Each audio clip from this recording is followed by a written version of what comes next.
When historians look back, 2026 is going to be considered to be the beginning of the end of the United States as a superpower.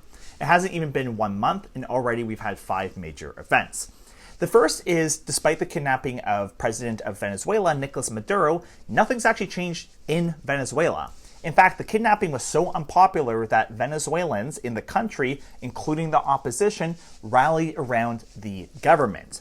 Now, Trump keeps bragging how he's going to get all his free oil from Venezuela. That's not true. The oil, yes, is being sold at a discount, but Venezuela is actually getting some of that revenue. Already, they've actually apparently gotten $300 million worth of it.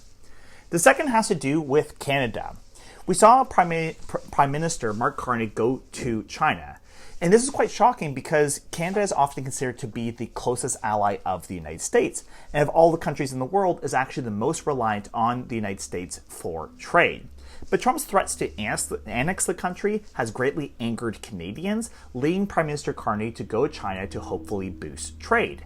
And in that meeting, it was actually largely successful. The two countries agreed to drop tariffs against each other, and Canada actually plans to increase its exports to China by 50% over the next 4 years, and in doing so is distancing itself from the United States. The third has to do with Iran. At the height of the Iran protests, it seemed Trump was going to bomb the country. Now, this is not something I support, but if there was a time it was going to happen, that probably would have been it. Because as the protests were growing, a lot of Iran's security forces were distracted and thus would have had a hard time resisting the United States. But Trump chickened out, and the Iranian government still remains. And now that the protests have died somewhat, Iran's even more prepared should the United States decide to attack it. The fourth has to do with this whole thing regarding Greenland. Trump keeps saying he wants to annex Greenland, and this has alienated the Europeans, which until recently were some of the closest allies of the United States. And already the Europeans have retaliated at least somewhat, with pension funds in Denmark and Sweden selling their US dollars. This is actually a very significant move because when you sell the US dollars, the value of the dollar goes down, and therefore this actually undermines the United States' financial hegemony as well as the US economy.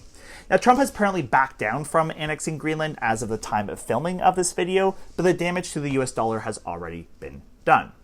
Fifth and finally, absolutely my favorite, is the fact that despite the horrible genocide going in Gaza, and despite the billions of dollars the United States has sent to Israel, the Palestinian resistance still remains strong. Israel has caused a lot of destruction, but what's received in return is growing alienation from the international community and increasing unpopularity even in Western countries. Thank you.